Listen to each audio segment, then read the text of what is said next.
ಕಥೆ ಬರೆಯೋ ಮನಸ್ಥಿತಿ ಬೇರೆ. ಅದು ಪೂರ್ತಿ ಕಥೆಯಾಗಿ ಸಾಹಿತ್ಯದ ಒಂದು ಪ್ರಕಾರವಾಗಿ ಬರಿತೀನಿ. ಅಲ್ಲಿ ನಿರ್ದೇಶಕ ಇಣ್ಕೊಲ್ಲ. ಆದರೆ ಚಿತ್ರಕ ಶಕ್ತಿ ಇರುತ್ತೆ. ದೃಶ್ಯಗಳು ಕಟ್ಟುವಾಗ ಅವು ವಿಷುವಲಿ ಪವರ್ಫುಲ್ ಆಗಿರ್ತವೆ. ಆ್ಯಸ್ ಎ ಡೈರೆಕ್ಟರ್ ಅದು ಇನ್ಫ್ಲೂಯೆನ್ಸ್ ಆಗಿಬಿಡ್ತೀವಿ. ಬಟ್ ನಾನು ಅದನ್ನು ಸಿನಿಮಾ ಉದ್ದೇಶಕ್ಕಾಗಿ ಬರೆಯಲ್ಲ, ಕಥೆಯಾಗಿ ಬರಿತೀನಿ. ಅದು ನಾನೇ ನಿರ್ದೇಶನ ಮಾಡ್ಬೋದು, ನಾಳೆ ಬೇರೆಯವರು ತಗೋಬೋದು, ಆ ಪ್ರಶ್ನೆ ಬೇರೆ. ಸೊ ಕಥೆ ಬರೆಯುವಾಗ ಕಥೆಗಾರನಾಗಿರಬೇಕು. ನಿರ್ದೇಶಕನಾಗಿ ಕೂತ್ಕೊಂಡಾಗ ಚಿತ್ರಕಥೆ ಬರೀಬೇಕು, ಕಥೆ ಅಲ್ಲ.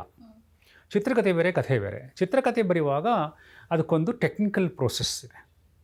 ಮೊದಲು ಒಂದು ಸಾರಾಂಶ ಬರ್ಕೊಳ್ತೀವಿ, ಅದನ್ನು ಬಲೂನಿನ ಹಾಗೆ ಊದ್ತಾ ಹೋಗ್ತೀವಿ. ಅದು ಎಷ್ಟು ಗಾಳಿ ತೊಗೊಳುತ್ತೆ ಹಾಗೆ ಅದೆಷ್ಟು ವಿಸ್ತಾರವಾಗುತ್ತೆ.